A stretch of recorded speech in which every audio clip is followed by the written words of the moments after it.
तर नमस्कार विद्यार्थी मित्रांनो, आज आपण वर्ग 8वा विषय मराठी बालभारती यामधील व्याकरणाचा भाग बघणार आहोत आणि या व्याकरणाच्या भागामध्ये आपण पत्रलेखनाविषयी जाणून घेणार आहोत.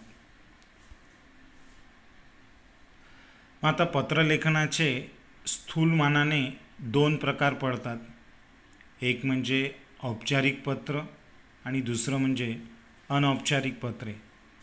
औपचारिक पत्रे म्हणजेच ऑफिशियल लेटर, म्हणजे आपण कोणत्याही अधिकारी किंवा इतर व्यावसायिक स्तरावर जेव्हा आपण पत्र लिहितो, नोकरीसाठी अर्ज करतो किंवा कोणत्या मागण्यांसाठी अर्ज करतो, तर या सर्व पत्रांचा समावेश हा औपचारिक पत्रांमध्ये होतो, म्हणजे ऑफिशियल लेटर्समध्ये होतो. आणि दुसरा जो प्रकार आहे तो म्हणजे अनौपचारिक पत्रे, म्हणजे अनऑफिशियल लेटर. म्हणजे आपले जे कौटुंबिक सदस्य आहे, आपले मित्र असतील किंवा आपले सहकारी असतील किंवा इतर जे आपल्यापेक्षा वयाने मोठे आहेत पण आपले जवळचे नातलग आहेत, अशा सर्वांना जेव्हा आपण पत्र लिहितो तेव्हा त्यांचा समावेश अनौपचारिक पत्रांमध्ये म्हणजेच अनऑफिशियल लेटर्समध्ये केला जातो. तर असे दोन प्रकार याचे पडतात. तर औपचारिक पत्र म्हणजे काय हे आपण सर्वप्रथम समजून घेऊ.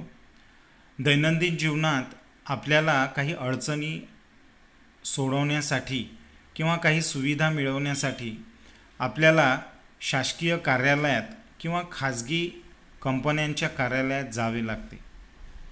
आपली कामे व्हावीत म्हणून या कार्यालयात आपल्याला पत्र सादर करावी लागतात.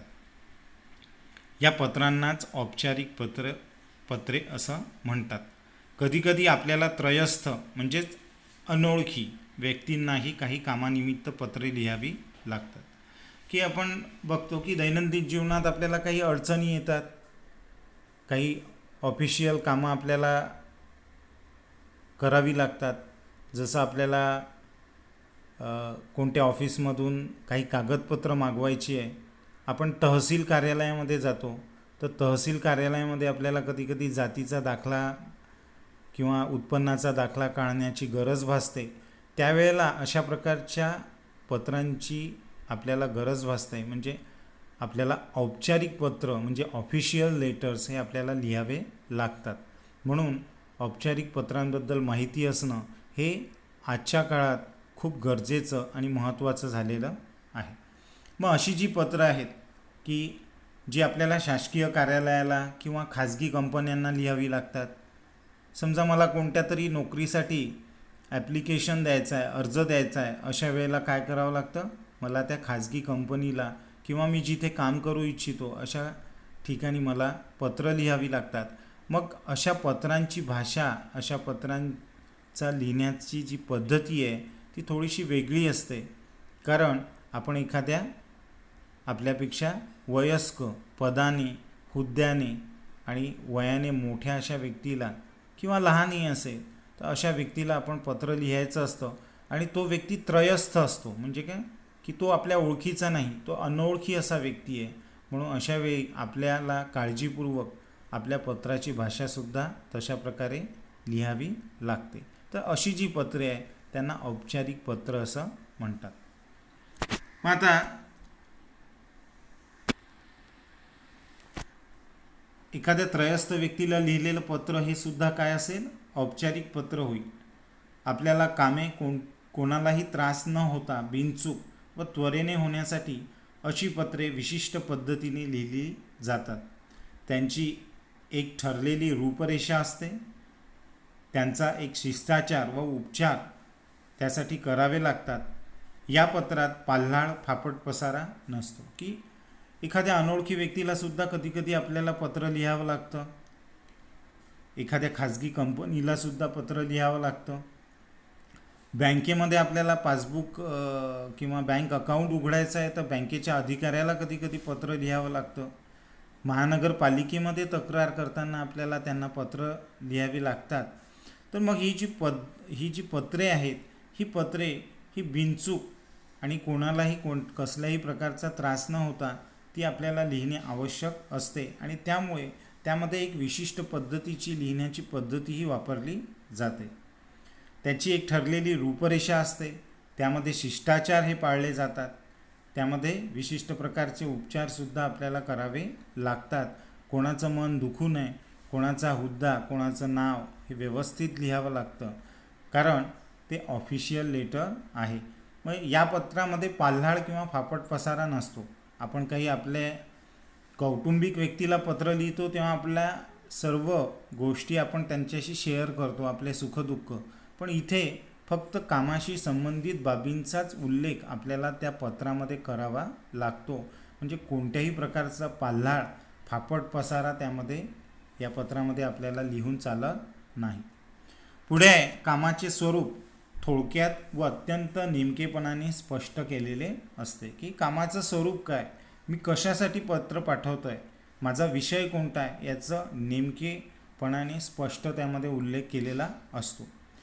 मित्रांना किंवा नातेवाईकांना लिहिलेल्या पत्रात व्यक्त होते तशी सलगी औपचारिक पत्रामध्ये नसते, कारण तुम्ही त्रयस्थ व्यक्तीला पत्र लिहित आहेत, अनोळखी व्यक्तीला पत्र लिहित आहेत आणि त्यामुळे त्यामध्ये आपण मित्रांना किंवा आपल्या कुटुंबातील कोणत्याही सदस्याला, नातेवाईकांना पत्र जसं लिहितो त्यामध्ये जशी जवळीक असते, सलगी असते, आपण आपल्या विचारांचं, सुखदुःखाचं आदानप्रदान पत्राच्या माध्यमातून त्यांच्याशी करतो, तशी सलगी, जवळीक या पत्रांमध्ये दिसून येत नाही. औपचारिक पत्रांची ही वैशिष्ट्ये मानली जातात, की ही जी ऑफिशियल लेटर आहे त्यांची ही वैशिष्ट्ये.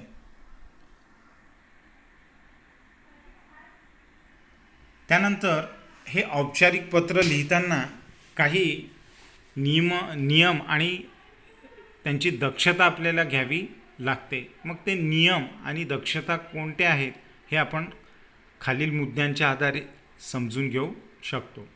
की 1. पत्राची सुरुवात करताना वरच्या डाव्या कोपऱ्यात दिनांक लिहावा.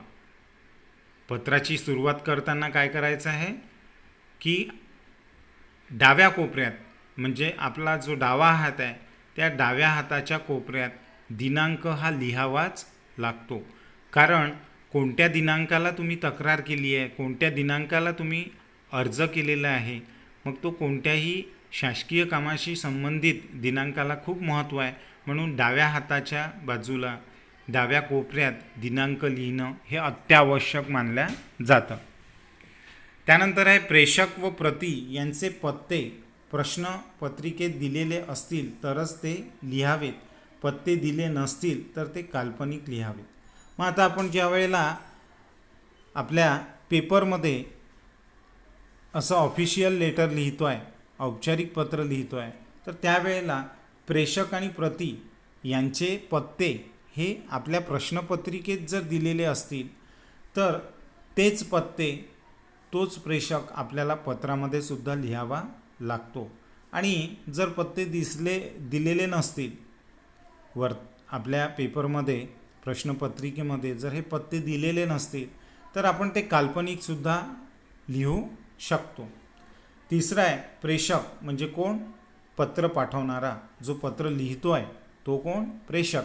समजा उदाहरणार्थ मी पत्र लिहितो आहे, चोपडे सर हे पत्र लिहित आहेत, तर प्रेषक कोण असेल, चोपडे सर असतील. म्हणजे पत्र लिहिणारा तो कोण, प्रेषक. व प्रती म्हणजे कोण, मला ज्याला पत्र लिहायचं आहे असा व्यक्ती, असा अधिकारी, असा कार्यालयातला अधिकारी, महानगरपालिकेतला अधिकारी, बँकेचा अधिकारी, हा कोण असेल, प्रती असेल. म्हणजे ज्याला पत्र लिहिलेले आहे तो हा व्यक्ती कोण असतो, प्रतीमध्ये असतो. यांची नावे दिलेली असल्यास, म्हणजे जर पेपरमध्ये आपल्या प्रश्नपत्रिकेमध्ये जर यांची नावे दिलेली असतील तर तीच आपल्याला लिहावी लागतात. आणि नाही दिलेली असतील तर अ, ब, क किंवा तत्सम अक्षरे लिहावी लागतात, पण सही मात्र आपण करू नये. की हा फार महत्त्वाचा मुद्दा आहे. प्रेषक म्हणजे पत्र पाठवणारा आणि प्रती म्हणजे ज्याला पत्र पाठवायचं आहे तो, अशा व्यक्तींची माहिती जर आपल्याला आपल्या प्रश्नपत्रिकेमध्ये दिलेली असेल तर ती आपण लिहावी.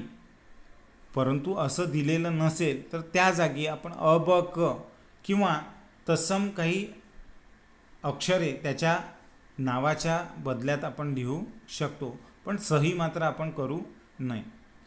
त्यानंतरचा चौथा मुद्दा आहे की त्यानंतरच्या ओळीत आवश्यकतेप्रमाणे महोदय किंवा महोदया हे संबोधन लिहावे. आता आपण काय बघितलं, सर्वात प्रथम आपण डाव्या बाजूला दिनांक लिहिला, त्यानंतर आपण प्रेषक लिहिलं म्हणजे जो पत्र पाठवणारा आहे तो, आणि प्रति लिहिलं की ज्याला आपण पत्र पाठवतोय आणि त्याचं नाव गाव पत्ता दिलेला असेल, हुद्दा दिलेला असेल आपल्या प्रश्नपत्रिकेमध्ये तर ते लिहायचं.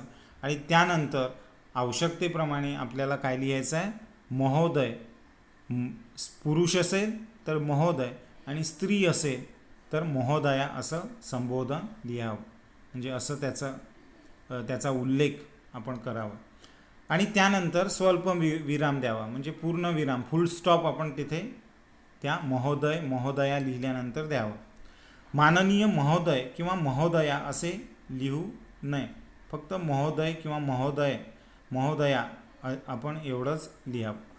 की आपण असं करू शकतो, माननीय महोदयसुद्धा लिहू शकतो, पण माननीय लिहिण्याच्या ऐवजी मा करून टिंब जरी दिला तरी ते काय होईल, चालेल. म्हणून अशा पद्धतीने आपण काय लिहायचं, महोदय किंवा महोदया असं लिहायचं.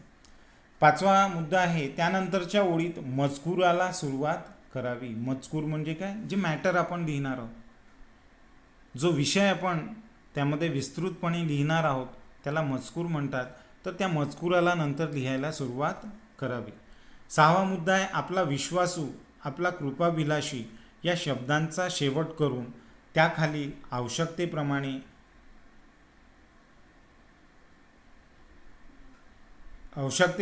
नाव आणि पत्ता लिहावा. की आपला विश्वासू, आपला कृपाभिलाषी, आपण बघतो की पत्राचा शेवट ज्या वेळेला होतो तेव्हा जे ऑफिशियल म्हणजे औपचारिक जे लेटर्स आहेत, पत्र आहेत, त्या पत्रांमध्ये आपण आपला विश्वासू किंवा आपला कृपाभिलाषी असा शब्द आपण लिहून पत्र संपवतो. मग त्या ठिकाणी आपलं नाव आणि पत्ता लिहावा, त्या ठिकाणी आपलं नाव किंवा पत्ता लिहावा. इथे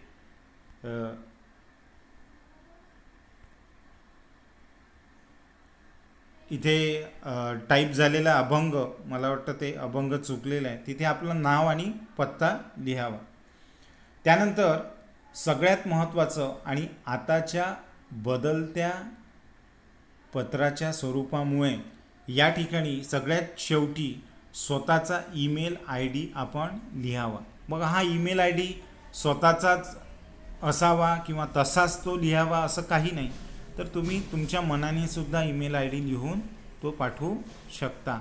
म्हणजे अशा पद्धतीने आपण स्टेप बाय स्टेप काय शिकलो आहे, पत्र कसं लिहायचं आहे ते आपण शिकलेलो आहे. आणि हे पत्र कोणतं आहे, औपचारिक पत्र म्हणजे ऑफिशियल लेटर्स आपण ते लिहिलेलं आहे, आणि त्याचे मुद्देसुद्धा मी तुम्हाला सांगितलेले आहे.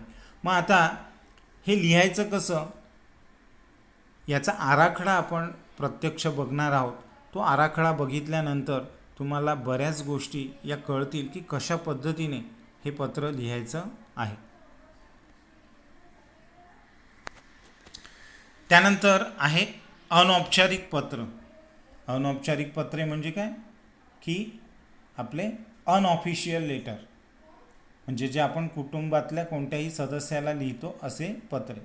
मग आता आई वडील, भाऊ बहीण व इतर कोणीही नातलग आणि मित्र यांना उद्देशून लिहिलेली पत्रे ही अनौपचारिक पत्रे होत. अनौपचारिक पत्रे म्हणजे अनऑफिशियल लेटर होत. हल्ली संदेशवहनातील प्रचंड क्रांतीमुळे अनौपचारिक पत्र लिहिण्याची गरज जवळजवळ संपुष्टातच आलेली आहे, आणि त्यामुळे वैयक्तिक स्तरावरील पत्र व्यवहार हल्ली फारच कमी प्रमाणात होतो. की आपण आज बघतोय की कम्युनिकेशन म्हणजे संदेशवहनाच्या क्षेत्रामध्ये काय झालेलं दिसतंय, खूप मोठी क्रांती घडून आलेली आहे. Within a fraction of second आपण आपल्या जगभरातल्या मित्र मैत्रीण, नातलग, कुटुंबातील सदस्य यांच्याशी मोबाईलद्वारे, इंटरनेटद्वारे, कम्प्युटरच्या माध्यमातून फॅक्सच्या माध्यमातून आपण त्यांच्याशी संपर्क करू शकतो. त्यामुळे पूर्वीच्या काळात जशी पारंपरिक पद्धतीने कुटुंबातील सदस्यांना, नातलगांना, मित्रांना, आपल्या भाऊ बहीण आईवडिलांना पत्र पाठवण्याची जी पारंपरिक पद्धती होती ती आज बऱ्याच अंशी आपल्याला कमी झालेली दिसते आणि जवळपास ती नामशेष होण्याच्या मार्गावरच आहे की काय असं आपल्याला दिसतं. कारण आपल्याला काय दिसतं, हे संगणकीय युग आलेलं आहे. मोबाईलमुळे एक मोठी क्रांती या जगामध्ये घडून आलेली आहे. तरी पण अनौपचारिक पत्र लिहिताना आपल्याला काही काळजी, दक्षता घ्यावी लागते आणि काही नियमसुद्धा पाळावे लागतात. तर ते कोणते आहेत त्याविषयी आपण माहिती बघूया. एक म्हणजे पत्राच्या वरच्या बाजूस डाव्या कोपऱ्यात तारीख लिहावी. पत्राच्या डाव्या बाजूला, डाव्या कोपऱ्यामध्ये काय लिहावी? तारीख लिहावी. यापूर्वीच्या पत्रामध्ये ऑफिशियल लेटर्समध्ये पण आपण बघितलं. आता हे नियम थोडे का बदलले आहेत याविषयी मी पुढे तुम्हाला सांगणारच आहेत. परंतु तत्पूर्वी की अनौपचारिक पत्र लिहिताना, अनऑफिशियल लेटर लिहिताना सुद्धा आपल्याला तारीख जी आहे ती काय लिहायची आहे? डाव्या बाजूला लिहायची आहे. दुसरं आहे, पत्राचा विषय लिहिण्याची आवश्यकता नाही. कारण हे काय आहे? अनऑफिशियल लेटर आहे, अनौपचारिक लेटर आहे. आपण आपल्या कुटुंबातील व्यक्तीला, नातलगाला, मित्राला, भाऊ बहीण, आई वडील यांना हे पत्र लिहितो आहे. त्यामुळे त्या ठिकाणी पत्राचा विषय लिहिण्याची गरज नाही. कारण कुटुंबातल्या व्यक्तींना विषय सांगून आपण पत्र लिहत नाही. कारण आपला त्यांच्याशी घट्ट मैत्रीचा, रक्ताचा संबंध असतो. मग त्यानंतर तिसरा मुद्दा आहे, पत्र कोणत्याही व्यक्तीला लिहित आहोत हे लक्षात घेऊन मायना लिहावा. मायना म्हणजे काय? की त्या व्यक्तीचा आपल्या जीवनातील स्थान, त्या व्यक्तीचा ऑफिशियल लेटरच्या बाबतीत त्या व्यक्तीचा हुद्दा, त्या व्यक्तीचा जे तो कार्य करतो आहे त्या कार्याचं, त्याचं पद याविषयी माहिती लिहिणे म्हणजे काय लिहिणे? मायना लिहिणे. की पत्र कोणत्या व्यक्तीला लिहित आहोत हे लक्षात घेऊन मायना लिहावा. म्हणजे आई वडील असतील तर मग आपण पूर्वी लिहायचो तीर्थस्वरूप, तीर्थरूप. आपल्यापेक्षा ज्येष्ठ व्यक्तींना आपण तीर्थस्वरूप, तीर्थस्वरूप, तीर्थरूप असं काहीतरी आपण लिहायचो. तर हा मायना म्हणजे अशा पद्धतीने आपण त्या ठिकाणी काय टाकायचं? मायना त्याचा लिहायचा. पत्रातील मजकूर लिहिताना योग्य तेथे परिच्छेद म्हणजेच पॅराग्राफ पाडावे. पत्र सलग लिहू नये. पत्राचा मजकूर लिहिताना योग्य ठिकाणी म्हणजे आपण जो काही त्याचा विस्तृतपणे जे पत्र लिहितो आहे तर ते पत्र लिहिताना आपण काही ठिकाणी काय करावं? परिच्छेद बदलावा. म्हणजे पॅराग्राफ जो आहे तो बदलावा, म्हणजे पॅराग्राफ पाडावेत. पाचवा आहे, पत्राचा समारोप योग्य प्रकारे करावा. की पत्राचा समारोप म्हणजे शेवट. समारोप म्हणजे काय? शेवट. शेवट हा योग्य प्रकारे करावा. आईवडिलांना शिरसाष्टांग नमस्कार किंवा श्रीसाष्टांग नमस्कार, शीसा नमस्कार आणि कुटुंबातील इतरांना साष्टांग नमस्कार, आशीर्वाद यापैकी योग्य ते शब्द लिहावे.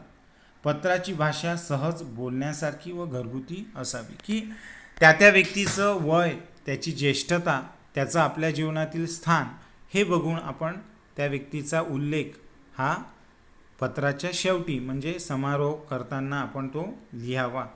ज्येष्ठ व्यक्ती असेल तर श्री साष्टांग नमस्कार. समारोप करताना म्हणजे काय? सुरुवात करताना आपण त्या व्यक्तीचा काय लिहावा? आईवडिलांना, आईवडील असतील तर श्री साष्टांग नमस्कार किंवा श्री साष्टांग शीसा नमस्कार. अशा पद्धतीने आपण त्या पत्राचा काय करावा? आपण त्या पत्राची सुरुवात करावी आणि योग्य पद्धतीने आपण काय करावं? पत्र हे सहज बोलण्यासारखं आणि घरगुती भाषा त्यामध्ये वापरावी. म्हणजे भाषा ही काही एखाद्या कार्यालयाला पत्र लिहितोय अशी वापरू नये, तर ती सहज असावी, घरगुती असावी आणि त्यामधून आपल्या सुखदुःखाचा आदानप्रदान करणारी अशी लागवी आणि जवळीक साधणारी भाषा ती असावी. त्यानंतर आहे की आज जे पत्र आपण पूर्वीपासून लिहितो आहे, पूर्वी लिहिण्याचा जो प्रकार होता तो मात्र आज बऱ्याच अंशी बदललेला दिसतो. तर यामध्ये या मुद्द्यांमध्ये हे पत्राचं जे बदलतं स्वरूप आहे किंवा पत्रव्यवहाराचं जे बदललेलं स्वरूप आहे त्याविषयी माहिती देण्यात आलेली आहे. की इंटरनेट, संगणक, मोबाईल फोन यामुळे वैयक्तिक स्तरावरील पत्रव्यवहार हा मंदावलेला आहे. की आज आपण बघतो की मोबाईलमुळे आपण पत्र आज मला कित्येक वर्ष झालेली असतील, 15 ते 20 वर्ष झालेली असतील, मी आजपर्यंत कोणालाही पत्र लिहिलेलं नाही. हे का बरं होतं आहे? की आपल्याकडे इंटरनेट आहे, आपल्याकडे कम्प्युटर आहे, आपल्याकडे मोबाईल आहे, त्या माध्यमातून आपण सहज संपर्क साधू शकतो. त्यामुळे पत्र लिहा, मग ते पोस्ट करा, पोस्ट केल्यानंतर मग 2-3 दिवसांनी 4-5 दिवसांनी ते त्याला मिळेल, मग त्यावर तो रिप्लाय देईल आणि पुन्हा ते यामध्ये जो वेळ जातो तो वेळ आज आपल्याला नकोसा झालेला आहे. कारण आपलं जीवन हे कसं झालेलं आहे, अत्यंत वेगवान बनलेलं आहे. आणि त्यामुळे आपण बघतो की आज पत्र लिहिण्याचा हा जो ही जी पद्धत होती, ही पद्धत बहुतांशी ही म्हणजे नामशेष होण्याच्याच मार्गावर आहे असं म्हटलं तरी वावगं ठरणार नाही. मग काही वेळा माणसे कामात असतात, आपला संपर्क होऊ शकत नाही, अशावेळी ईमेलद्वारे पत्रे पाठवली जातात. की आज आपल्याला काय दिसतं की आपण पत्रव्यवहार जसा पूर्वी व्हायचा, कागदावर किंवा पोस्टकार्डवर पत्र लिहिली जायची आणि मग ती पाठवली जायची, तसं होत नाही. तर कामात एखादी व्यक्ती असेल, त्यांच्याशी आपला मोबाईलद्वारे सुद्धा संपर्क होत नसेल तर आपण काय करतो, पटकन त्याला ईमेलद्वारे पत्र पाठवतो. किंबहुना आता तंत्रज्ञानाचा प्रभाव व सुलभता यामुळे ईमेलचा प्रसारसुद्धा खूप वाढलेला आहे. आणि त्यामुळे काय दिसतं आपल्याला की साधारणतः तंत्रज्ञानाचा जो प्रसार आणि प्रचार झालेला आहे, त्यामुळे ईमेल कसा पाठवायचा हे आज अगदी लहानातल्या लहान मुलाला जो शाळेमध्ये जातो त्यालासुद्धा ती माहिती झालेलं आहे. आणि त्यामुळे ईमेल पाठवण्याचं प्रमाण हे खूप वाढलेलं आपल्याला दिसतं.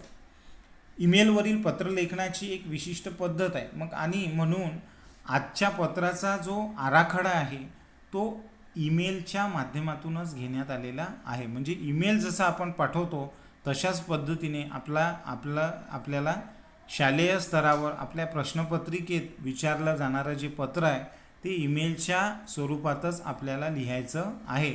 आणि म्हणून आपल्याला काय दिसतं की पत्रव्यवहाराचं जे स्वरूप आहे ते बदललेलं आपल्याला दिसतं.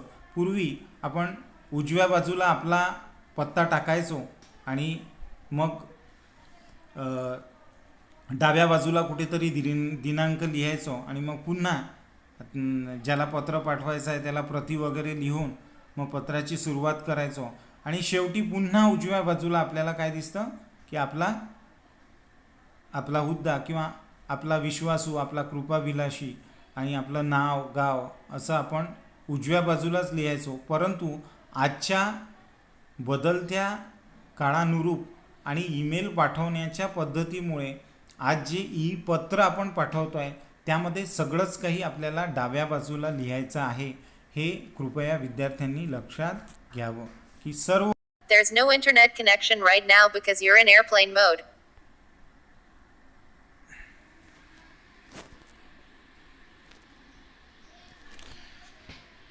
की आपण हे सर्व आपण काय लिहायचं आहे, आपण डाव्या बाजूला लिहायचं आहे याची कृपया विद्यार्थ्यांनी नोंद घ्यावी.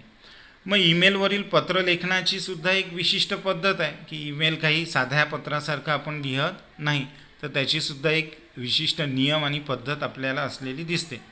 आणि ती पारंपरिक लेखनाहून थोडीशी ती काय आहे, वेगळी आहे. ईमेलवरील पत्र लेखनाचे संकेतही थोडेसे वेगळे आहेत. की ईमेल पत्र लेखनाचे जे काही संकेत आहेत ते संकेत जागतिक भाषेशी संबंधित आहेत आणि त्यामुळे ते संकेतसुद्धा वेगळे आहेत. यापुढे तंत्रज्ञानाच्या आधारेच पत्रव्यवहार हा प्राधान्याने होणार असल्याने त्या पद्धतीचा परिचय होणेसुद्धा आवश्यक आहे. की आता पुढे येणाऱ्या ज्या जनरेशन्स असतील त्यांना पत्रव्यवहार हा लेखणीच्या माध्यमातून होतो ही गोष्टसुद्धा खूप काल्पनिक वाटेल आणि त्यामुळे या तंत्रज्ञानाच्या आधारेच आता पुढचा पत्रव्यवहार होणार आहे. त्यामुळे ईमेल कसा लिहिला जातो, ईमेलद्वारे पत्र कसे पाठवले जाते, त्याची पद्धती कशी आहे याविषयी विद्यार्थ्यांनी जाणून घेणे हे काळानुरूप आवश्यक ठरलेलं आपल्याला दिसतं. म्हणून पत्राचे प्रारूप हे ईमेल पद्धतीनुसारच आपण स्वीकारलेले आहे. म्हणजे आता पुढे थ्रूआउट 10th पर्यंत आणि पुढेसुद्धा तुम्हाला ईमेल जसा आपण लिहितो त्याच पद्धतीने आपल्याला प्रश्नपत्रिकेत काय करायचं आहे, उत्तर लिहिताना प्रश्नपत्रिकेमध्ये आलेलं पत्र लिहिताना आपल्याला ईमेलच्या पद्धतीनेच आपल्याला पत्र लिहायचं आहे. पुढे तो आराखडा मी तुम्हाला दाखवतोच आहे, परंतु डाव्याच बाजूला सर्व काही येतं. कारण ईमेलमध्ये आपण प्रति इकडे आपला पत्ता, पाठवणाऱ्याचा पत्ता तिकडे उजव्या बाजूला असं काही लिहत नाही, तर सलग पत्राच्या दिनांकापासून तर पत्राच्या शेवटापर्यंत आपण सर्व काही काय लिहितो, डाव्याच बाजूला लिहितो. आणि सरतेशेवटी म्हणूनच आपल्याला पत्राच्या शेवटी अगदी अंतिम भागात आपल्याला स्वतःचा ईमेल ॲड्रेससुद्धा टाकावा लागतो. हे सर्वांनी लक्षात घ्यावं. या ठिकाणी आपल्याला दिसतं आहे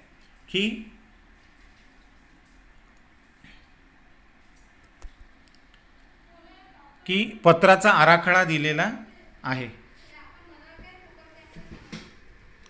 या ठिकाणी सर्वप्रथम औपचारिक ई पत्राचा आराखडा दिलेला आहे. मग आता यापूर्वी मी सांगितलं की ई पत्र म्हणजे काय, ईमेल, की आपण ईमेल कशा पद्धतीने पाठवायचा याविषयीचा हा आराखडा आपल्याला आपल्या पुढे मांडलेला दिसतो आहे.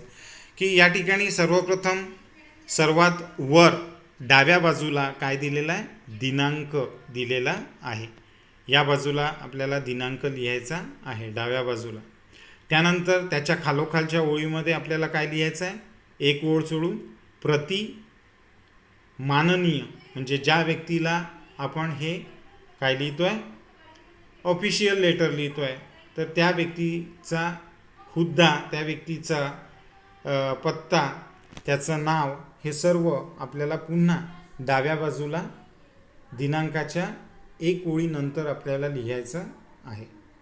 त्यानंतर प्रति आणि माननीय लिहिल्यानंतर म्हणजे पत्र स्वीकारणाऱ्याचे नाव, हुद्दा हे लिहिल्यानंतर आपल्याला काय लिहायचं आहे, पत्राचा विषय लिहायचा आहे. आणि त्यानंतर आपल्याला महोदय हे लिहायचं आहे. म्हणजे अभिवादन म्हणजे काय, नमस्कार, की त्या व्यक्तीला आपण काय लिहितो आहे, पत्राच्या माध्यमातून नमस्कार लिहितो आहे, अभिवादन त्याचं करतो आहे. म्हणून महोदय, किंवा स्त्री असेल तर महोदया असं आपण लिहू शकतो. आणि त्याच्याच खालोखाल एक ओळ सोडून बघा, या ठिकाणी प्रत्येक ठिकाणी आपलं लेटर हे सुबक दिसावं, सुटसुटीत दिसावं, त्याची भाषा, त्याची रचना, त्याचं प्रेझेंटेशन हे नीट असावं. याकरिता प्रत्येक ठिकाणी आपण एक ओळ सोडून हे सर्व जे या सर्व ज्या बाबी आहेत ते आपण लिहितो आहे. मग महोदया लिहिल्यानंतर सुद्धा काय करायचं, एक ओळ सोडायची आणि मग पत्राचा पूर्ण मजकूर लिहायचा. म्हणजे जो काही पत्राचा मॅटर आहे, जो काही विषय आहे, तो विषय या मजकुरामध्ये आपल्याला लिहायचा आहे. आणि त्यानंतर आपल्याला हे पत्राचा विषय हा आपला लिहिणं संपला की मग एक ओळ सोडून पुन्हा आपल्याला काय करायचं आहे, पत्राचा शेवट लिहायचा आहे. त्यानंतर सगळ्यात शेवटी मग आता पत्र आपण लिहिलं आहे त्रयस्थ व्यक्तीला, कार्यालयातील एखाद्या अधिकाऱ्याला, तर अशा त्रयस्थ व्यक्तीचा पत्ता, हुद्दा, नाव हे सगळं आपण वर लिहिलेलं आहे. मग आता पत्र पाठवणारा कोण आहे, तर कोण आहे, आपण आहोत. म्हणून पत्र पाठवणाऱ्याचं नाव, स्वतःचे पूर्ण नाव, त्याचबरोबर पत्र पाठवणाऱ्याचा स्वतःचा पत्ता आणि सगळ्यात शेवटी काय लिहायचं आहे, ईमेल ID आपल्याला लिहायचा आहे. ईमेल आय डी लिहिला नाही तर काय होईल, आपण ते ई पत्र लिहिलेलं आहे हेच तपासणाऱ्याच्या लक्षात येणार नाही. म्हणून सरतेशेवटी सगळ्यात शेवटी पत्राच्या अंतिम टप्प्यात अंतिम ओळ ही कशाची असेल, आपल्या ईमेल ॲड्रेसची असेल. तर अशा पद्धतीने आपण काय करायचं आहे, आपल्या औपचारिक पत्राचा आराखडा आपण हा बघितलेला आहे. अशा पद्धतीने आपल्याला पत्र जे आहे ते प्रश्नपत्रिकेमध्ये लिहायचं आहे. प्रश्नपत्रिकेमध्ये म्हणजेच उत्तरपत्रिकेमध्ये ते आपल्याला लिहायचं आहे. मी पुन्हा एकदा सांगतो की ईमेलमध्ये सर्व बाबी, सर्व लिखाण हे कुठे येतं, डाव्या बाजूला येतं आणि त्यामुळे पत्राची सुरुवात ही आपल्याला डाव्या बाजूला करावी लागते. सर्वात वर काय येतं, डाव्या बाजूलाच दिनांक येतो आणि दिनांकानंतर एक ओळ सोडली की मग प्रति माननीय ज्या व्यक्तीला आपल्याला काय लिहायचं आहे, पत्र लिहायचं आहे त्या व्यक्तीचं नाव, त्या व्यक्तीचा हुद्दा, त्या व्यक्तीचा पत्ता हे सर्व प्रति माननीय यामध्ये लिहायचं आहे. मग त्यानंतर हे पत्र मी का पाठवतो आहे, त्या पत्राचा विषय मला लिहायचा आहे. विषय असं शीर्षक टाकायचं आणि त्यानंतर मी कशा संदर्भात तुम्हाला पत्र पाठवतो आहे तो विषय त्या ठिकाणी विस्तृतपणे लिहायचा. त्यानंतरच्या ओळीमध्ये एक ओळ सोडून पुन्हा एक ओळ सोडायची आणि त्याखाली काय लिहायचं, महोदय, पुरुष असेल तर महोदय, स्त्री असेल तर महोदया असं लिहायचं. आणि मग पत्राला सुरुवात करायची. तत्पूर्वी पुन्हा एक ओळ सोडा आणि मग त्याखाली काय लिहा, पत्राचा मजकूर लिहायला सुरुवात करा. म्हणजे पत्राचा जो विषय आहे त्या विषयाला अनुसरून आपल्याला जे काही मुद्दे मांडायचे आहेत ते आपण लिहू शकतो. मग आता यापूर्वीसुद्धा मी सांगितलं की पत्र लिहिताना त्याचे नीट पॅरेग्राफ करणे हे सुद्धा आवश्यक आहे. नाहीतर घेतला पेन आणि लिहायला सुरुवात केली आणि सलग शेवटपर्यंत आपण पत्र लिहितो तर ते योग्य दिसणार नाही. त्याचं प्रेझेंटेशन हे योग्य पद्धतीने होणार नाही. शिवाय वाचण्याससुद्धा ते सुलभ पडणार नाही. म्हणून आपण योग्य त्या ठिकाणी पॅराग्राफ करणे म्हणजेच परिच्छेद करणे हे आवश्यक आहे. म्हणून पॅराग्राफ चेंजिंग हा सुद्धा या पत्रामधला एक महत्त्वाचा भाग मानला जातो. त्यानंतर पत्राचा विषय लिहून झाला की मग आपण काय करायचं आहे, पत्राचा शेवट लिहायचा आहे. पुन्हा एक ओळ सोडायची आणि मग पत्राचा शेवट आपल्याला करायचा आहे.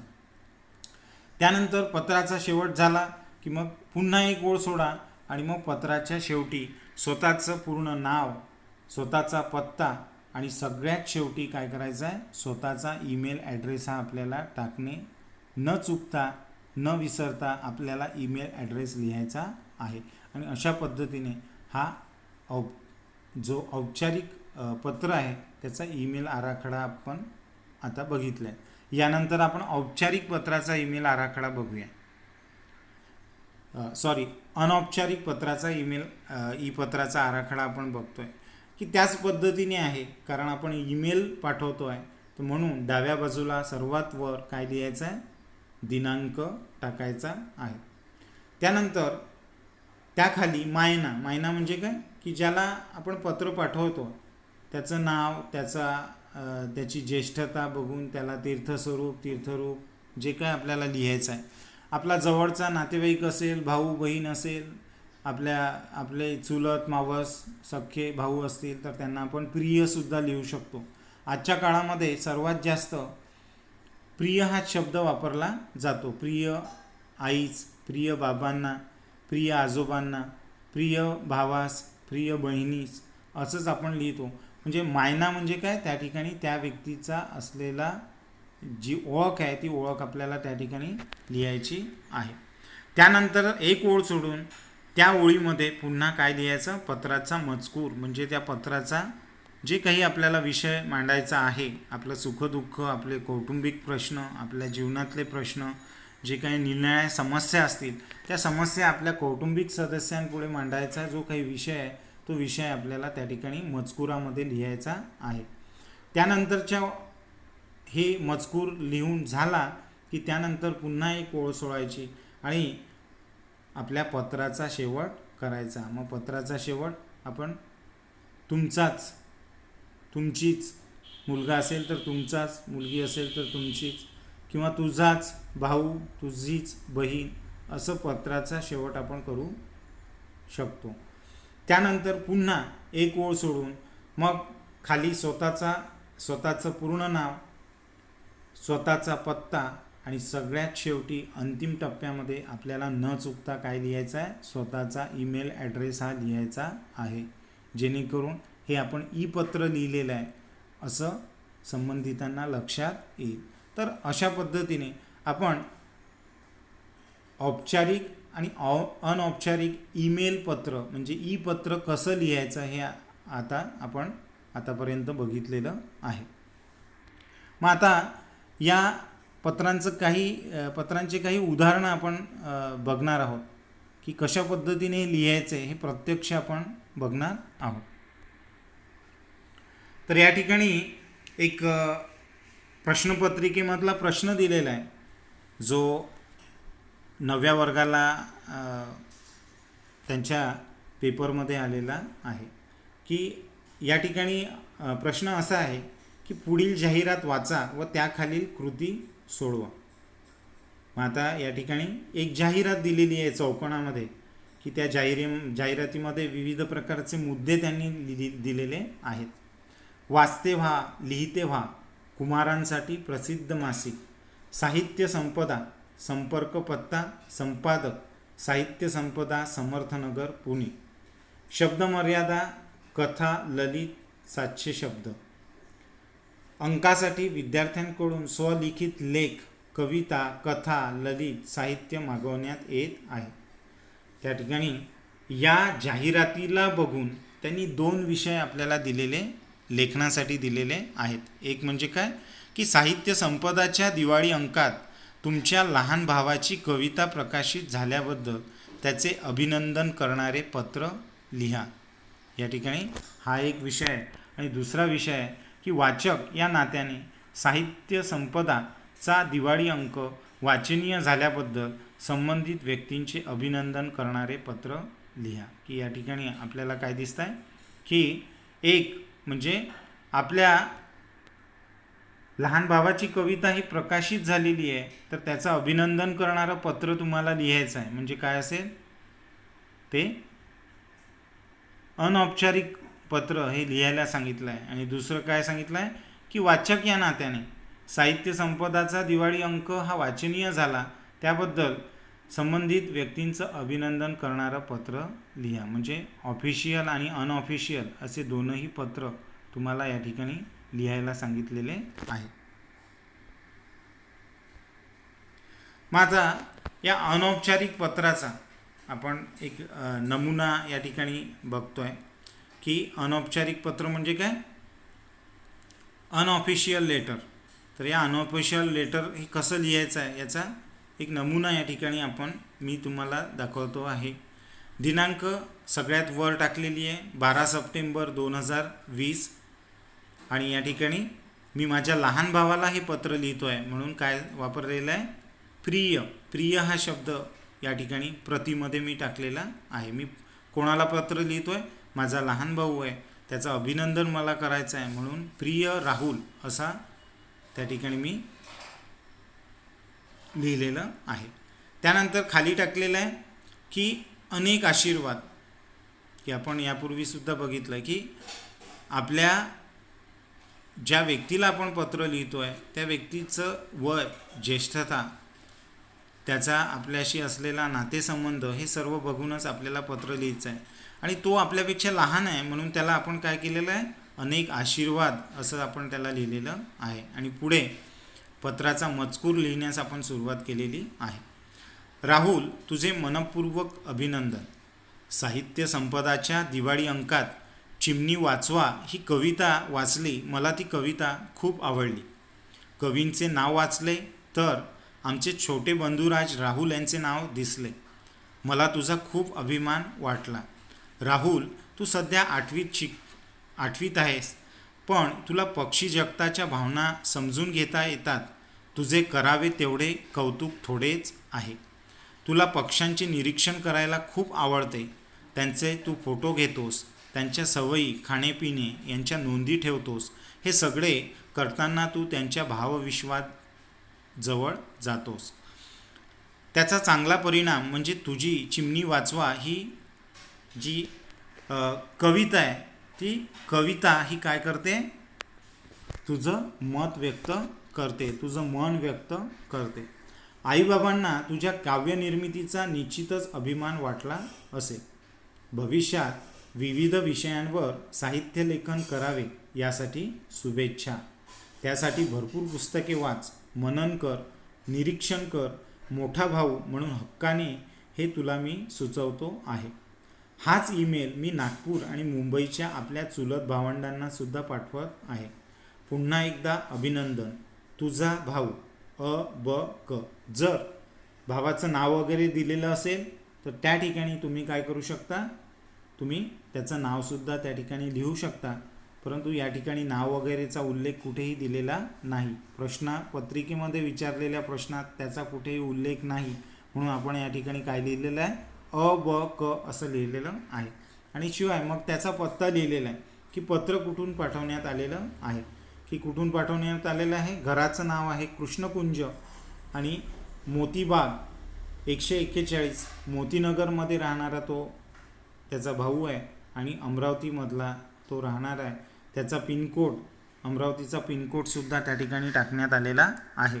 आणि त्यानंतर सरतेशेवटी त्याने स्वतःचा ईमेल ID सुद्धा टाकलेला आहे. आणि अशा पद्धतीने आपल्याला प्रश्नपत्रिकेमध्ये जे पत्र विचारलेलं असेल त्या पत्राचं उत्तर हे आपल्याला उत्तरपत्रिकेत लिहिताना अशा प्रकारे आराखड्याच्या मदतीने, म्हणजे आपण जणू काही ईमेल लिहितो आहे कागदावर, अशा पद्धतीने ह्या सर्व बाबी लक्षात घेऊन आपल्याला पत्र लिहायचं आहे. त्यानंतर दुसरा नमुना दाखवलेला आहे, नमुना कृती आहे की पुढील निवेदन वाचा व त्याखालील कृती सोडवा. वाचनम हितकारकम, आनंद पुस्तकालय, 102 विकासनगर, गाळा नंबर 2, जालना. सवलत दिनांक 1 नोव्हेंबर ते 15 नोव्हेंबर. दुकानाच्या वर्धापन दिनानिमित्त खास आकर्षण. कोणत्याही पुस्तकावर 20% सवलत. वेळ सकाळी 10 ते रात्री, सोमवारी बंद. आता या ठिकाणी एका पुस्तकालयाची, ज्याचं नाव आनंद पुस्तकालय आहे, अशा पुस्तकालयाची एक जाहिरात दिलेली आहे की ही जाहिरात काय सांगते की आमच्या इथे मिळणाऱ्या प्रत्येक पुस्तकांवर 20% सवलत ही तुम्हाला मिळणार आहे. आणि त्याच्या ही सवलत दिनांकसुद्धा दिलेले आहेत की 1 नोव्हेंबर ते 15 नोव्हेंबरपर्यंतच ही सवलत आपल्याला मिळणार आहे. आणि दुकानाचा टायमिंग पण दिलेला आहे, वेळ सकाळी 10 ते रात्री 8पर्यंत आणि सोमवारी ते दुकान बंद आहे. मग या विषयाला अनुसरून, या कृतीला अनुसरून, हा जो विषय दिलेला आहे त्या विषयाला अनुसरून त्यांनी आपल्याला काही पत्रे ही लिहायला सांगितलेली आहेत. मग पत्रांचे विषय मी वाचतोय.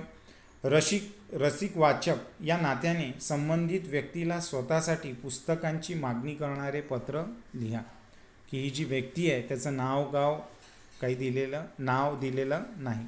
गाव दिलेलं आहे जालना, परंतु त्याचं नाव वगैरे काही इथे दिलेलं नाही. तर रसिक म्हणजे एक वाचक, जो वाचनाची ज्याला आवड आहे, जो रस घेतो वाचनामध्ये, अशा रसिकाला, या व्यक्तीला त्याला पत्र लिहायचं आहे. पुढे दिलेला आहे दुसरा विषय आहे पत्राचा की शालेय भांडार प्रमुख या नात्याने संबंधित व्यक्तीला शाळेसाठी मागवलेल्या पुस्तकांवर अधिक सवलत देण्याविषयी विनंती करणारे पत्र लिहा. आणि मग शाळेचा भांडार प्रमुख म्हणजे काय, शाळेचा एक लायब्ररियन या नात्याने तुम्ही काय करा, या पुस्तकालयाला पुस्तक मागवण्याकरिता तुम्ही पत्र लिहा आणि आमच्या शाळेतील विद्यार्थ्यांकरिता आम्हाला हे पुस्तकं हवी आहेत म्हणून त्यावर अधिक सवलत देणारे विनंतीपत्र त्याला लिहा. अशा प्रकारचा एक विषय त्यांनी आपल्याला या ठिकाणी दिलेला आहे. तर त्यापैकी एक विषय आपण घेऊन पत्रलेखन म्हणजेच ईमेल पत्र कसं लिहायचं हे आपण पुढे बघणार आहोत. या ठिकाणी हे मागणीपत्र म्हणजे औपचारिक पत्र म्हणजे एक ऑफिशियल लेटर हे कसं लिहायचं याचा आराखडा आपण बघणार आहोत. मग पत्राची सुरुवात ही नेहमीप्रमाणे आपण काय करायची, डाव्या बाजूला सगळ्यात वर दिनांक लिहून करायची. दिनांक आहे 3/9 2020. त्यानंतर आपण लिहिलं आहे प्रति. प्रतिमध्ये काय येतं की त्या व्यक्तीचं नाव असेल तर नाव, नसेल तर त्याचा हुद्दा, त्याचा पत्ता हा आपल्याला त्या ठिकाणी लिहायचा आहे की आपल्याला त्या व्यक्तीला, ज्या व्यक्तीला आपण पत्र पाठवतो आहे त्या व्यक्तीचं हुद्दा, पत्ता आपल्याला त्या ठिकाणी लिहायचा आहे. मग आता तो व्यक्ती त्रयस्थ आहे, अनोळखी आहे, तो ज्येष्ठ आहे, कनिष्ठ आहे, लहान आहे आपल्यापेक्षा वयाने, हे आपल्याला काही माहीत नाही, तरी आपण काय करतो आहे, त्याला सन्मानपूर्वक त्याचा संबोधन करतो आहे, त्याचा उल्लेख करतो आहे. म्हणून त्या ठिकाणी आपण काय लिहिलेलं आहे, माननीय. माननीय लिहिण्याऐवजी आपण मा करून आपण काय दिलेलं आहे, फुलस्टॉप दिलेला आहे. मा व्यवस्थापक, माननीय व्यवस्थापक, आनंद पुस्तकालय. आपल्या प्रश्नपत्रिकेमध्ये जो ॲड्रेस दिलेला आहे, जो पुस्तकालयाचं जे नाव दिलेलं आहे तेच त्या ठिकाणी आपल्याला लिहायचं आहे. आनंद पुस्तकालय, 102 विकासनगर, शाळा क्रमांक 2, जालना. मग या ठिकाणी आपल्याला हा ॲड्रेस दिलेला असेल तर तो ॲड्रेस आपण लिहू शकतो, किंवा काल्पनिकरित्या सुद्धा आपण काय करू शकतो, असा ॲड्रेस क्रिएट करून आपल्याला संबंधित व्यक्तीला पत्र आपण लिहू शकतो. त्यानंतरच्या एक ओळ सोडली, मग पुन्हा खालच्या ओळीमध्ये आपण काय लिहायचं आहे, विषय. पुस्तकांची मागणी करण्याबाबत आपण काय करतो आहे, पुस्तकांची मागणी करण्याचं आपण ठरवलेलं आहे, म्हणून त्या ठिकाणी विषय आपण टाकला की काय, पुस्तकांची मागणी करण्याबाबत. त्यानंतर एक ओळ सोडली, पुन्हा आपण लिहितो आहे महोदय, म्हणजे ती व्यक्ती पुरुष आहे असं संबोधून आपण समजून आपण काय लिहिलं, महोदय. मग पुन्हा आपण पत्र आणि पत्राचा विषय लिहायला, मजकूर लिहायला सुरुवात करतो की आजच्या वर्तमानपत्रातून आलेले आपले पुस्तकालयाचे हँडबिल मी नुकतेच वाचले. की तुमचा वर्तमानपत्रामध्ये हँडबिल म्हणजे काय, एक पॉम्पलेंट आपण ज्याला म्हणतो. आपल्या वर्तमानपत्रात अनेक वेळेला लोक जाहिराती करण्याकरिता अशा प्रकारचे पॉम्पलेंट, हँडबिल हे टाकतात. म्हणून मी अशा प्रकारचं जे हँडबिल आहे ते नुकतंच वाचलं आहे. आपण या 15 दिवसांसाठी सर्व पुस्तकांवर 20% सवलत देऊ केलेली आहे. मग मला हव्या असलेल्या पुस्तकांची यादी पुढे देत आहे. कृपया आम्हाला 20% सवलत द्यावी आणि पुस्तके घरपोच देण्याची व्यवस्था करावी.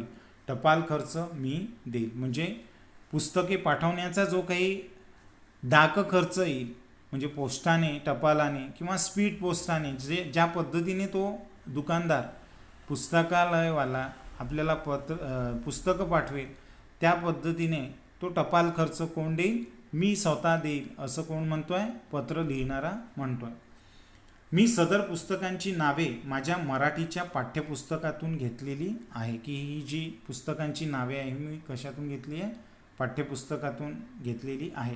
त्यामुळे त्यांच्या किमती मला ठाऊक नाहीत. तरी सवलत वजा करून येणारी देय रक्कम आणि टपाल खर्च ही एकूण रक्कम किती येते ते कृपया माझ्या ईमेलला उत्तर देऊन कळवावे. बघा या ठिकाणी त्याने ईमेलचा उल्लेख केलेला आहे आणि आपण सुद्धा काय पाठवतो आहे, त्याला ईमेलच पाठवतो आहे. त्या उत्तरातच आपण आपल्या बँक खात्याचा तपशील मला कळवावा, तर मी ती रक्कम आपल्या खात्यात त्वरित ऑनलाईनच जमा करेल. या ठिकाणी पुन्हा तंत्रज्ञानाची जवळीक त्याने साधलेली आहे. ईमेलच्या माध्यमातूनच मी तुम्हाला हे पत्र पाठवत आहे, तर ईमेलद्वारेच तुम्ही त्याचं उत्तर द्यावं. याशिवाय आपले जे काही बँक डिटेल्स आहेत ते मला पाठवावे, जेणेकरून मी काय करू शकेल, त्वरित ऑनलाईन पेमेंटसुद्धा तुम्हाला करू शकेल. आणि अशा पद्धतीने हे पत्र, आपलं मागणीपत्र इथे आपण संपवलेलं आहे. आणि त्यानंतर आपण काय केलं आहे, परिच्छेद म्हणजे पॅरेग्राफ चेंज करून आपल्याला हवी असलेली जी पुस्तके आहेत त्या पुस्तकांची एक छोटेखानी यादीसुद्धा या ठिकाणी दिलेली आहे. की माझ्या पुस्तकांची यादी. 1 गुज गोष्टी नासी फडके, की मी लेखकाचं पुस्तकाचं नावसुद्धा लिहिलं आहे आणि लेखकाचं नावसुद्धा लिहिलेलं आहे. शब्दांची पहाट निलिमा जालना. आणि त्यानंतर लिहिलं आहे की कळावे आपला नम्र, की आपल्याला कळावे लोभ असावा असं आपण पूर्वी लिहायचो. तर या ठिकाणी आपण लिहितो कळावे की आपला नम्र अ ब क. वर प्रश्नामध्ये नावाचा कोणताही उल्लेख नाही म्हणून या ठिकाणी सुद्धा आपण अ ब क असं लिहिलेलं आहे. आणि मग पाठवणाऱ्याचा पत्ता आपण लिहिलेला आहे आणि तोही कुठे, डाव्या बाजूला. शुक्रतारा, जवाहरनगर, जालना 431-203. आणि सगळ्यात शेवटी आपण आपला ईमेल ॲड्रेससुद्धा टाकलेला आहे. म्हणजे या ठिकाणी एक प्रमुख बाब आपण लक्षात घेतली पाहिजे की ईमेल लिहिताना दिनांकापासून सुरुवात करताना सगळा मजकूर, सगळ्या बाबी या आपल्याला डाव्याच बाजूला लिहायच्या आहे आणि पत्राच्या शेवटी ईमेल ॲड्रेस आपल्याला लिहायचा आहे. तर विद्यार्थी मित्रांनो, अशा प्रकारे आज आपण पत्र कसं लिहितात आणि काळानुरूप बदललेलं जे पत्राचं स्वरूप आहे म्हणजे ज्याला आपण ईमेल पत्र म्हणतो, तर ते ईमेल पत्र आपण कसं लिहायचं याविषयी माहिती करून घेतली.